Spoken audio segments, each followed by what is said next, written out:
12 weeks.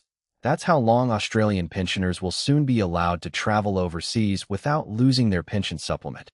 And if you didn't know that, you are about to fall behind thousands of retirees who already do. Right now, right this second, there are changes buried inside government budget papers that could quietly affect your Centrelink payments before September even arrives. Most people won't hear about this until it's too late to plan for it. But you're about to hear it first. Welcome back to Aussie Benefit, the channel that keeps you ahead of every Centrelink update before it hits the news. If you're new here, hit that subscribe button right now, because we cover pension changes, payment dates, and eligibility rules the moment they're announced, so you never miss a dollar you're entitled to. Today we're breaking down everything happening with Centrelink and the Age Pension leading into September 2026, and trust me, there's a lot moving at once. From travel rules to deeming rates to indexation increases, this is the update every Australian pensioner needs before next month rolls around. Let's get into it. The biggest headline change involves pensioners who travel overseas. The federal government revealed it will increase the time pensioners can spend overseas from 6 to 12 weeks before their pension supplement is impacted, and this change kicks in from September 20th, 2026.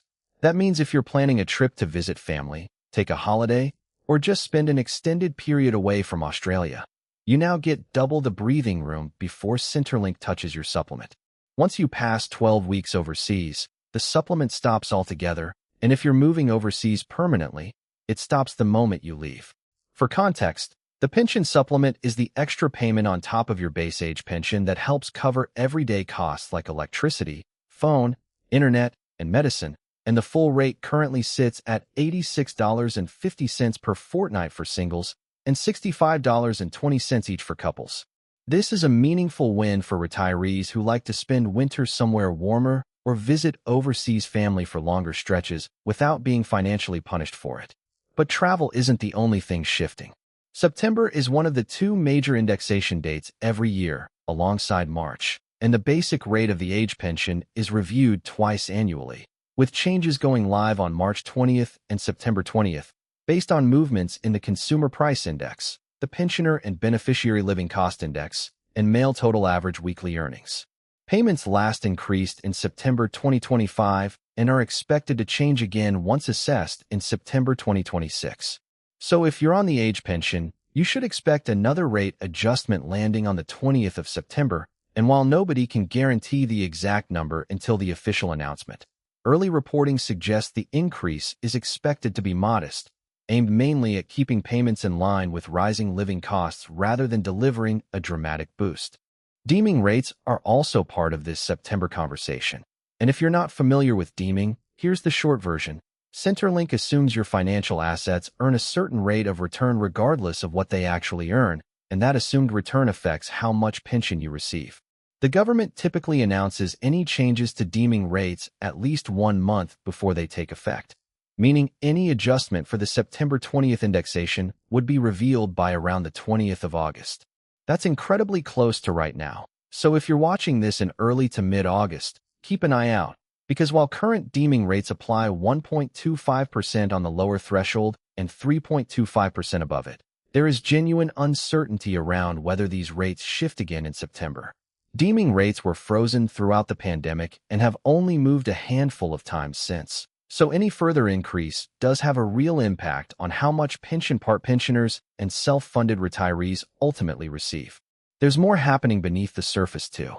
From July 2026, the government already increased a range of age pension means testing thresholds, which allows some retirees to earn more income, hold more assets, or have larger financial investments before their pension entitlement gets reduced. This is important because it means people who were previously just above the cutoff for receiving any pension at all might now qualify, and existing part pensioners could see their payments increase without lifting a finger.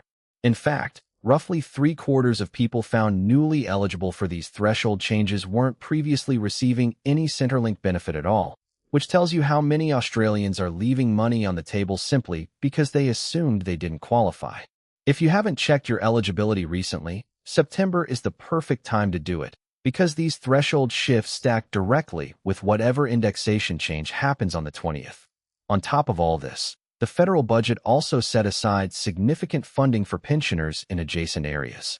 There's $5.9 billion allocated toward cheaper medicines through new pharmaceutical benefit scheme listings, covering treatments for conditions like cystic fibrosis, chronic kidney disease, and various cancers, plus close to $450 million to make the RSV vaccine Arexvy available for free under the National Immunization Program. There's also $3.7 billion going toward aged care, aiming to deliver more beds, more support packages, and better overall care, including roughly 5,000 new aged care beds annually.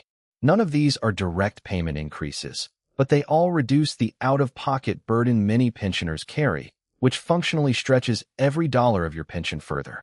So here's what you need to actually do before September 2026 arrives. First, mark the 20th of August on your calendar, because that's roughly when any deeming rate changes will be confirmed ahead of the September indexation.